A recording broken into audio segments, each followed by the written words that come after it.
সহিংসতার অন্যতম হাতিয়ার হিসেবে ব্যবহার হচ্ছে ডিজিটাল প্ল্যাটফর্ম।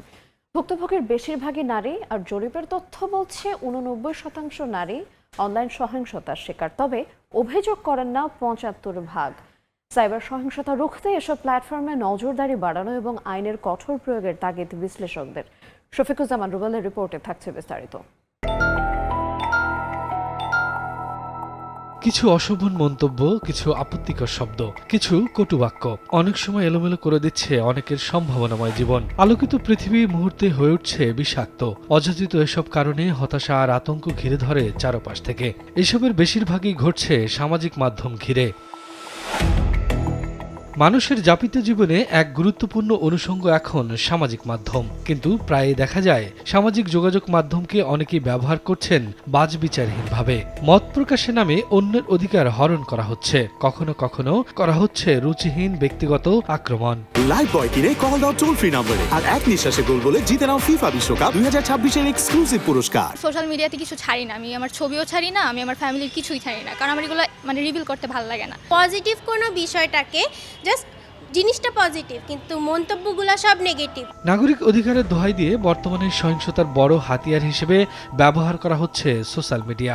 নামে বেনামে আইডি খুলে সামাজিক, সাংস্কৃতিক কিংবা রাজনৈতিক ব্যক্তিদের মানহানির ঘটনা যেন নিয়মিত হয়ে দাঁড়িয়েছে। অপতথ্য আর ছবি বিকৃত করেও উস্কে দেওয়া হচ্ছে সহিংসতা। বাংলাদেশ পরিসংখ্যান ব্যুরো ও ইউএনএফপি এর সমীক্ষায় উঠে এসেছে, দেশে সামাজিক মাধ্যম ব্যবহারকারী নারীদের প্রায় 89%ই কোনো না কোনোভাবে অনলাইন সহিংসতার শিকার হয়েছেন। আবার এর 75%ই লোকলজ্জার ভয়ে অভিযোগ করেন না। আর Bangladesh NGO network for radio and কমিউনিকেশনের মতে, প্রযুক্তির অপব্যবহারের ফলে অনলাইন ব্ল্যাকমেলিং, পরিচয় চুরি, ব্যক্তিগত তথ্য ফাঁস সহ নানা ধরনের অপরাধের শিকার হচ্ছেন মানুষ। বাক স্বাধীনতা গণতান্ত্রিক অধিকার, তবে সেই স্বাধীনতার আড়ালে যদি ছড়িয়ে দেওয়া হয় গুজব, বিদ্বেষ আর বিভ্রান্তি, তবে তা সমাজের জন্য হয়ে ওঠে বড় হুমকি। ডিজিটাল প্ল্যাটফর্মের অপব্যবহার এখন উদ্বেগের বড় কারণ। প্রশ্ন উঠছে, স্বাধীনতা আর ডিজিটাল সন্ত্রাসের সীমারেখা কোথায়? এ অবস্থার শিক্ষার অভাব, সামাজিক অবক্ষয় আর রুচির দুর্ভিক্ষকে দায়ী করছেন সমাজবিজ্ঞানীরা।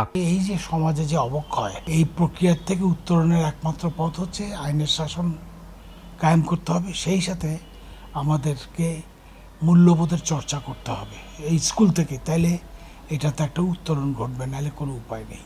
পুলিশ বলছে, মাত্রাতিরিক্ত সাইবার সহিংসতা রুখতে নিজেদের সক্ষমতা বাড়ানোর তাগিদ অনুভব করছেন তারা। আলামত সংগ্রহ, সেটা অ্যানালাইসিস, এইগুলির পর্যাপ্ত সক্ষমতা না থাকার কারণে কিন্তু অপরাধকে শনাক্তকরণ এবং অপরাধীকে আইনের আওতায় আনা আমাদের কিছুটা হিমশিম খেতে হচ্ছে। বর্তমানে দেশের প্রায় কোটি মানুষ ডিজিটাল প্ল্যাটফর্ম ব্যবহার করেন, তাই সাইবার অপরাধ রোধে সরকারের কঠোর উদ্যোগ নেওয়ার বিকল্প নেই বলে মনে করেন বিশেষজ্ঞরা।